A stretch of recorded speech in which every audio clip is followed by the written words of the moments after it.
I bid you welcome.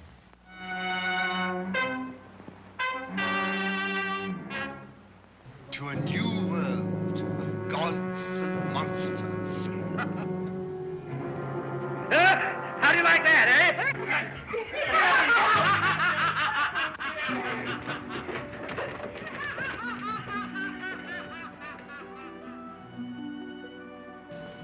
Even a man who's pure at heart and says his prayers by night may become a wolf when the wolfbane blooms and the moon is full and bright. I love dead. Hate living. It's a perfect night for mystery and horror. The air itself is filled with monsters.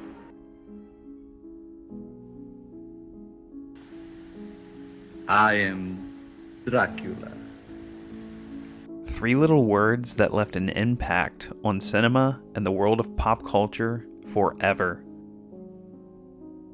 As Bela Lugosi descended those aging and decrepit stairs towards Dwight Frye's Renfield, little could either imagine how much this little movie that Universal took a big chance on would forever change the world. Dracula was the first true talkie horror movie. Its goal was to thrill, fascinate, and frighten. It succeeded in all of those things. In fact, it continues to do all of those things. With Bela Lugosi's alien performance as the Transylvanian Prince of Darkness, a far cry from Bram Stoker's description in his 1897 novel, Universal opened the door to an ever-expanding and successful era that fans refer to as the Golden Age of Horror. 1931 was the big beginning, and Universal's Dracula was the first entry of the Golden Age. I'm Ian the Wolfman, and this is the Monster Archives. As for Dracula, Bela Lugosi was a mystery, and I have only one vivid memory of him from the picture. I can still see Lugosi parading up and down the stage, posing in front of a full-length mirror, throwing his cape over his shoulder and shouting, "I am Dracula." That's a quote from David Manners, who played the often criticized hero, Jonathan Harker, to classic horror historian and writer Gregory Menk. That's the thing about Bela Lugosi, though. He was Dracula. Perhaps Manners didn't quite understand Lugosi's pride as an actor. Perhaps Lugosi took method acting to an unusual extreme for the time. If Lugosi was a bit of an arrogant man regarding his profession, wasn't that earned? The bottom line was this: Bela Lugosi was proud of his performances. He was proud of the work that he so diligently prepared for, and he took every role as seriously as death. It meant the world to him.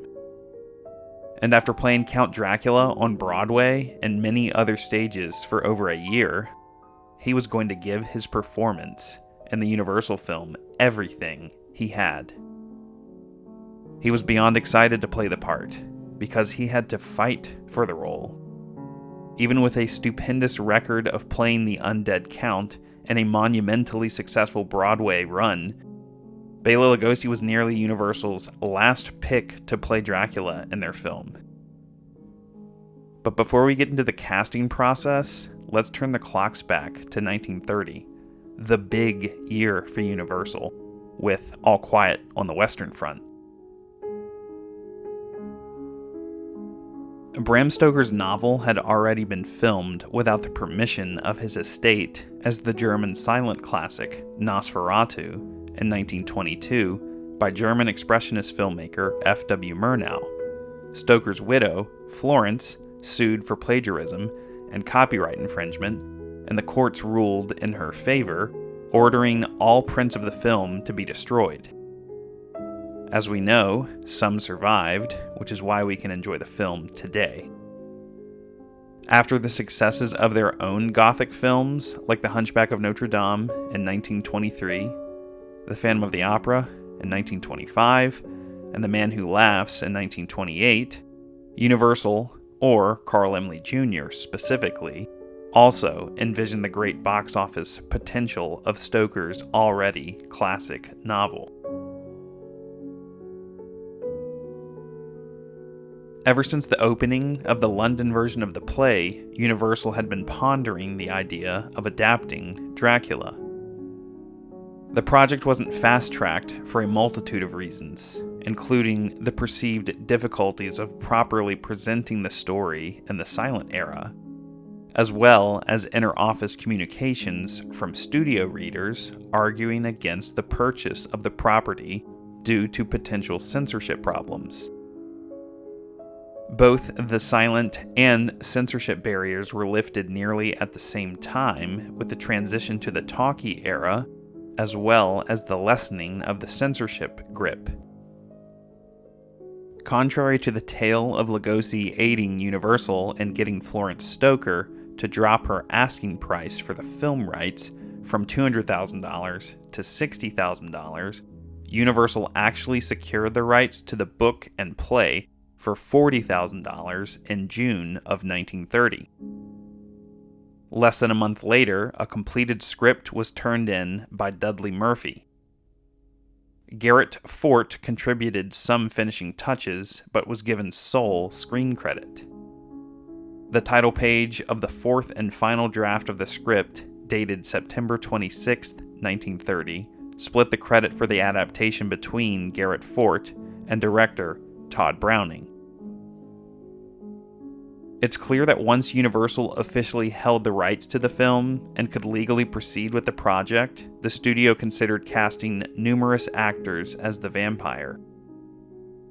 In 1931, the New York Times wrote, Browning had hoped to have Mr. Chaney play the part of Stoker's human vampire, but this was not to be.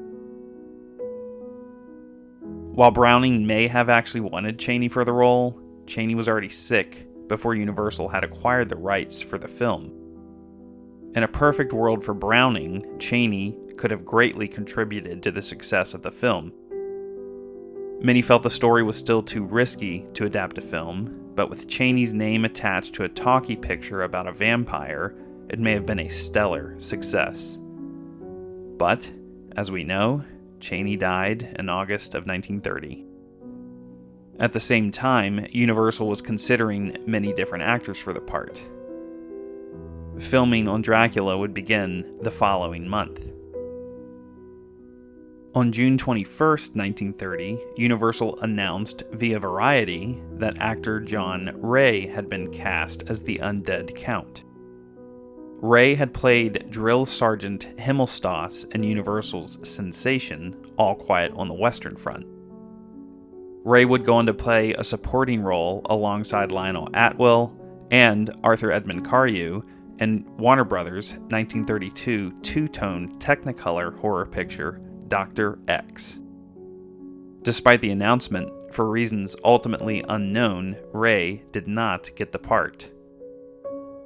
Other potential actors included Ian Keith, Paul Mooney, William Courtney, Joseph Schildkraut, Chester Morris, and Conrad Veidt. John Carradine was also a rumored candidate, but at the age of 24, probably appeared too young for Universal's liking.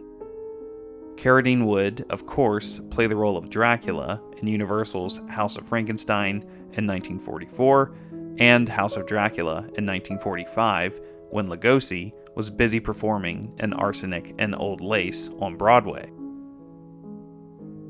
Lugosi was finally brought in for a screen test, and on Saturday, September 20th, the Hungarian thespian had won the role. It was a battle for Lugosi. He lobbied hard and won over Universal executives, partly thanks to him accepting a measly salary of $500 per week. He ended up working on the film for 7 weeks, amounting to $3,500 total. Edward Van Sloan and Herbert Bunston both joined Lugosi in the cast, reprising their roles as Professor Van Helsing and Dr. Seward from the Broadway production. Van Sloan was born on November 1st, 1882, only 12 days after Bela Lugosi. He appeared much older than Lugosi in the film, yet the pair were both 48 years old at the time of filming. Van Sloan didn't think much of the horror films that he is best remembered for today. Dracula was his first sound film. Throughout the entirety of their time together on stage and film, Van Sloan and Lugosi never became friends. Van Sloan found Lugosi vain and distant. Dwight Frye was cast as the unfortunate Renfield. Frye, too, was a Broadway veteran. He was born on February 22, 1899 in Salina, Kansas. He studied for a career in music, beginning as a concert pianist. In the 1920s, he made a name for himself as a stage actor, often appearing in comedies, in which he excelled. He sang and danced in vaudeville before landing more prominent roles on Broadway. He also owned and operated a 69th Street tea room patronized by stage personalities. While in California, appearing in a play, he was spotted by a Warner Brothers representative who hired him for a role in the film The Doorway to Hell, released in 1930. He appeared as a machine gun-toting gangster in the film. There were a few other similar roles for Frye that followed, but Renfield would mold the remainder of his career. Unfortunate for him at the time, but modern fans adore Frye and his many unhinged characters. Like Lugosi, he took every role as seriously as death, and his method acting elevated him amongst many of his fellow cast members in his films. Many argue that Frye gives the strongest performance of the entire cast in Dracula, showcasing his tamer side in the opening Transylvania set scenes, and turning the crazed, maniacal acting up to 11 for the remainder of the picture. Renfield would forever typecast Frye, who, unlike Lugosi, would never get the lead parts of the monsters.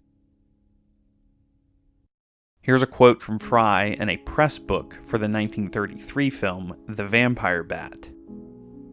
"If God is good, I will be able to play comedy in which I was featured on Broadway for 8 seasons and in which no producer of motion pictures will give me a chance. And please God, may it be before I go screwy playing idiots, half-wits, and lunatics on the talking screen." At least Frye seemed to have some humor regarding being typecast, but those lunatic performances are all he is ever remembered for today. Frye and Lugosi had actually acted together on Broadway in a long-running comedy called The Devil and the Cheese in 1926 and 27. Frederick March starred in the lead role. March, of course, would go on to dazzle moviegoers in his horrifying dual role in Paramount's 1931 pre-code horror sensation, Dr. Jekyll and Mr. Hyde. Frye's and Lugosi's intensity were both duly noted, yet, after 157 performances together, the pair did not become especially friendly. In fact, it appears that Lugosi may have even been jealous that Frye's performance as Renfield took away some of the spotlight from his representation as Dracula. In a 1976 interview, Lillian Lugosi tells Greg Mink, "Dwight Frye, he had to be the worst Renfield ever." There are reports that Bette Davis, who had a contract at Universal at the time, was considered to play Mina Seward. However, Carl Jr. didn't think too highly of her sex appeal, deciding against her.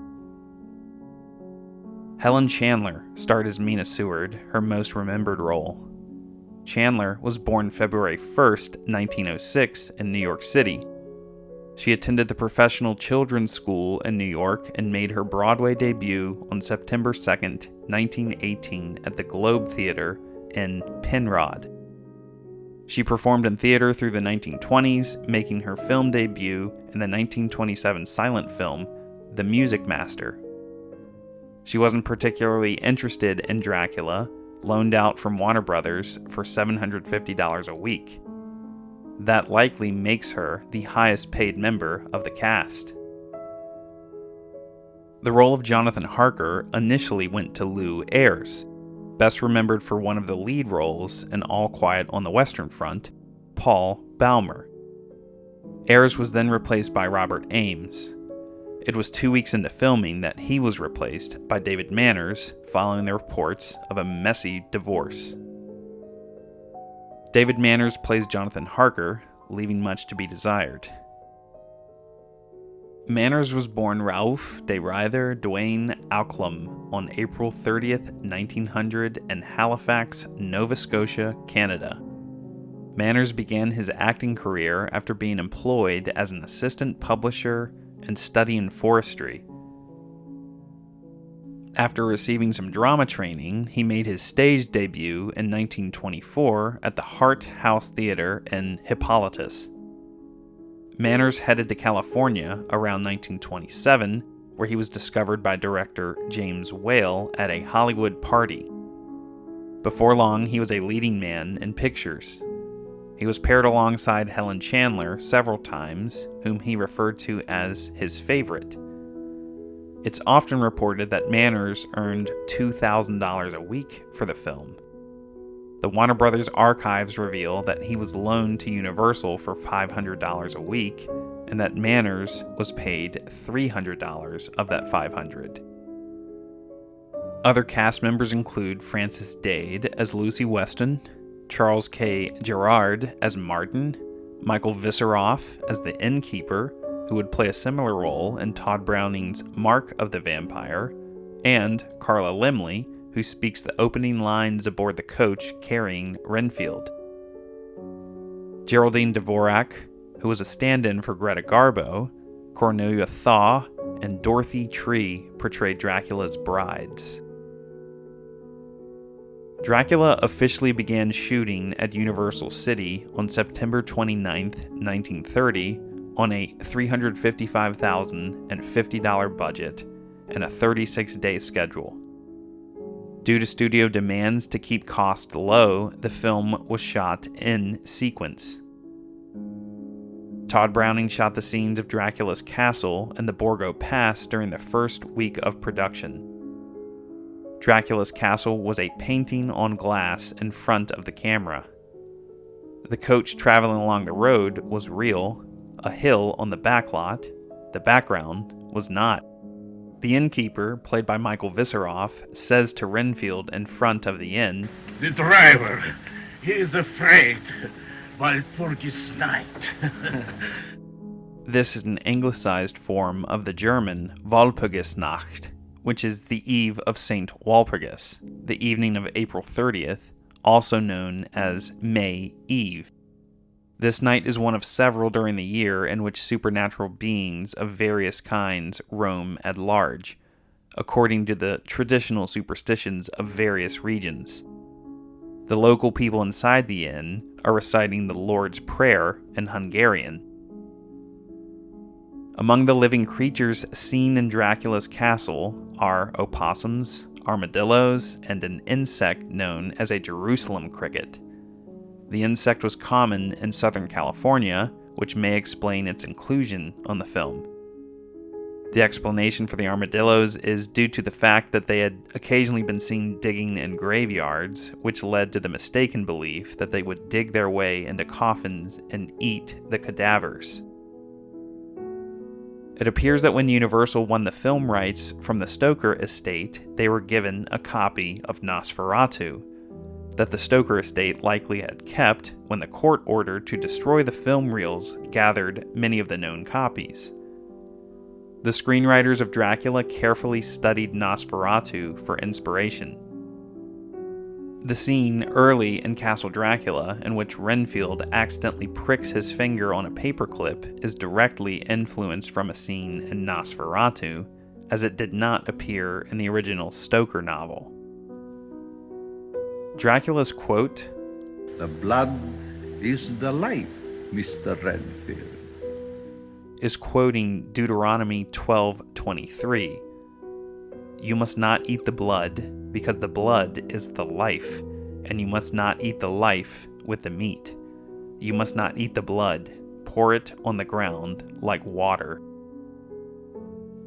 The spiderwebs in Castle Dracula were created by shooting rubber cement from a rotary gun, an effect that would be used for many years to follow in classic horror pictures. In the scene aboard the Vesta, where Dracula and Renfield are traveling to London, the footage shown is from a 1925 silent Universal film called The Stormbreaker. Silent films were projected at a different frames per second speed from that later used for sound films. This accounts for the jerky movement and faster than normal appearance of these shots. According to numerous accounts, the production of the film is alleged to have been particularly disorganized. Many historians note that Todd Browning was often absent, leaving cinematographer Karl Freund to take over during much of the shoot. Some refer to Freund as an uncredited director for the film. One possible explanation as to Browning's disinterest in the film and frequent absences was the grief over the death of his friend and frequent collaborator Lon Chaney. Browning was in the midst of severe alcoholism. On top of leaving the set, he would also tear pages out of the script that he felt were redundant. Let's return to David Manners' memories of Lugosi amping himself up on set. The recollection caused Manners to burst into laughter. Even in his old age, as he shared stories with Greg Mink in 1976, he still found the sight of Lugosi's method style humorous. Still, it seems that Lugosi and perhaps Dwight Fry were the only two that truly took the film seriously. Of director Todd Browning, Manners had no memory whatsoever. While Carla Laemmle, recalling her scene on the coach with Fry, claimed that Browning wasn't even there for that day of filming, Manners claimed that he never once watched Dracula through the entirety of his life. Helen Chandler was described as having her head in the clouds, giggling at her role as Mina, as well as Lugosi's methods. She described the role of Mina as one of those bewildered little girls who go around pale, hollow-eyed, and anguished. Chandler took a copy of Romeo and Juliet with her everywhere she went, preferring to read that, or talking about her pets, or telling anyone who would listen that her dream role is Alice in Wonderland. Chandler and Manners already knew each other well, having starred in a few films together. They laughed through the production together. Manners was smitten with her. As they laughed at Lugosi's style, neither could imagine their own Hollywood fates. Manners retired from film work in 1936, largely forgotten in the industry. He had married once in New York City in May of 1929 to Suzanne Bushnell. They divorced in 1932. Manners was gay. In 1948, he met playwright Frederick William Mercer, and the two lived together as partners for 30 years until Mercer's death in 1978. Following his retirement from acting, Manners spent the remainder of his long life pursuing his personal interests, including painting, writing, and studying philosophy. Manners died in 1998 at the age of 98 in the health center of a retirement community in Santa Barbara, California.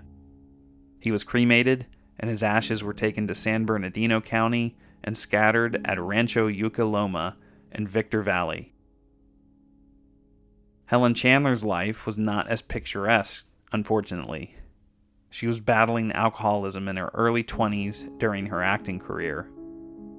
She was married 3 times, the second to actor Bramwell Fletcher from 1935 to 1940. Fletcher is best remembered for his role in Universal's The Mummy in 1932 as Ralph Norton, the archaeologist assistant that witnesses Karloff's mummy come to life and laughs hysterically, losing his mind. Chandler's final film role was in Mr. Boggs Steps Out in 1938. As her career declined, her alcoholism worsened. She was hospitalized several times, but could never fully defeat the demon in the bottle. In 1950, she was severely burned in an apartment fire caused by her falling asleep while smoking. She survived, but was badly disfigured. Helen Chandler passed away on April 30th, 1965, at the age of 59, following surgery in Hollywood. She was cremated according to her wishes. She was survived by her husband, Walter Piasek. Her original internment site was the private vault at the Chapel of the Pines Crematory in Los Angeles. More recently, after an online fundraising effort led by researcher Jessica Wall and Hollywood Graveyard YouTube channel creator Arthur Dark, and with the permission of her surviving family, Chandler's ashes were reinterred in the Cathedral Mausoleum of Hollywood Forever Cemetery on July 13th, 2023. Dracula actually marked Edward Van Sloan's first sound film. He never cared for his horror roles and found the film style of Van Helsing to be difficult to tone down. His take as the character on the stage was more dynamic. Still, in a rare bit of actual directing, Todd Browning wished Van Sloan to speak clearly, almost slowly. Van Sloan was perplexed by the fact that the scene in which Lugosi's Dracula smashes the mirror, said mirror but a cigarette box lid, is so small. In the stage adaptation, the mirror was much larger, usually hanging upon a wall, and smashed by Lugosi throwing something at it. There is actual surviving footage of this in the original 1931 trailer, which can be viewed on YouTube. It is believed this footage served as a screen test for Van Sloan. Legendary makeup artist Jack Pierce is believed to have worked on most of the actors in the film. Yet, he was resentful that Lugosi refused any vampiric makeup experiments. In fact, Lugosi applied his own makeup for the role, including a small hairpiece that brings his hairline down a bit. In the film, Lugosi's crystal-like eyes are often enhanced by cinematographer Carl Freund aiming 2 pencil spotlights into his eyes. It's often noted that Lugosi's Dracula doesn't blink once throughout the film to add to his undead, vampiric presence. Yet, in the scene where Dracula confronts Van Helsing, there is a quick, reactionary blink from Lugosi when Van Sloan reaches in his pocket for his crucifix. The film opens with its title card sequence and music from Act 2 of Swan Lake by Tchaikovsky. The remainder of the film has no score because it was believed that, with sound being such a recent innovation in films, the audience would not understand the addition of music in a scene if there was no explanation for it being there. When Dracula arrives at the theater, the music heard from the orchestra is the beginning of Schubert's Unfinished Symphony. When he enters the seating area to meet Dr. Seward, Mina, Harker, and Lucy, the music heard is the ending of Richard Wagner's overture to the opera Die Meistersinger. This scene was, of course, shot on stage 28, where The Phantom of the Opera had been filmed in 1925. The shooting script featured a scene that ultimately didn't end up in the film, where Van Helsing kills Lucy following her transformation into a vampire. In the scene, Van Helsing brings Harker into the graveyard to prove the existence of vampires. There, they witness Lucy walking into a mausoleum. After consoling Harker, Van Helsing pulls a parcel from his pocket and makes clear his intentions to follow Lucy, the woman in white, and put her to rest. At this point, the film was intended to cut back to a scene of Dracula abducting Mina. The initial theatrical run of the film featured an epilogue by Edward Van Sloan that closely mirrored his introduction to Frankenstein later in 1921. He addresses the audience with, "Just a moment, ladies and gentlemen. A word before you go." We hope the memories of Dracula and Renfield won't give you bad dreams. So, just a word of reassurance. When you get home tonight, and the lights have been turned out, and you are afraid to look behind the curtains, and you dread to see a face appear at the window, why, just pull yourself together and remember that, after all, there are such things as vampires. This epilogue was removed in later 1930s re-releases due to the production code being implemented in 1934. It was removed to avoid contention from religious groups for encouraging the belief in the supernatural. The epilogue was never restored for any future releases. A few stills and a brief clip of the epilogue are featured in the 1999 documentary Road to Dracula, directed by writer and classic horror historian David J. Skal. In September 2021, Skal was contacted by the Loose Leaf Celluloid podcast and asked about the state of the footage in the epilogue. According to him, Universal acquired the only known copy from the British Film Institute in the late 1990s, as it features several raggedy jump cuts and is missing portions of the soundtrack. Universal's quality control people deemed it unusable and refused to let it be used in its entirety. So, I came up with the solution you see in my documentary. He also stated that a restoration is possible, though he doubts one is likely due to costs. I can't recommend the documentary enough. There are a number of them, full of wonderful history, interviews, footage, and more on the Universal Monsters Legacy Collection DVDs and Blu-rays. In fact, this very podcast is inspired by them. That is the only place to see the epilogue footage currently. If that doesn't show the importance of physical media, I don't know what does. Dracula wrapped filming on Saturday, November 15th, 1930. But how would the film fare? Did Universal have faith in the picture? How did the Limleys feel? Would Lugosi be a new star? Stay tuned for more on Dracula next episode. I'd like to take a moment to dedicate this episode of the Monster Archives to Mr. David J. Skal, who passed away earlier this year. His body of work made such an impact on me from a young age, and this podcast would not be happening today if not for his many informative books, interviews, and documentaries. Thank you, David. This one's for you.